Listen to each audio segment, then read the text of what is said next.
विश्वं दर्पणदृश्यमाननगरी तुल्यं निजान्तर्गतम् पश्यन्नात्मनि मायया बहिरिवोद्भूतं यथा निद्रया यः साक्षात् कुरुते प्रबोधसमये स्वात्मानमेवाद्वयम्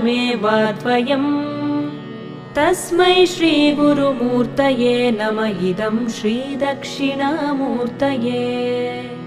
तस्मै श्रीगुरुमूर्तये नमः इदं श्रीदक्षिणामूर्तये बीजस्यान्तरिवाङ्कुरो जगदिदं प्राङ्निर्विकल्पं पुनः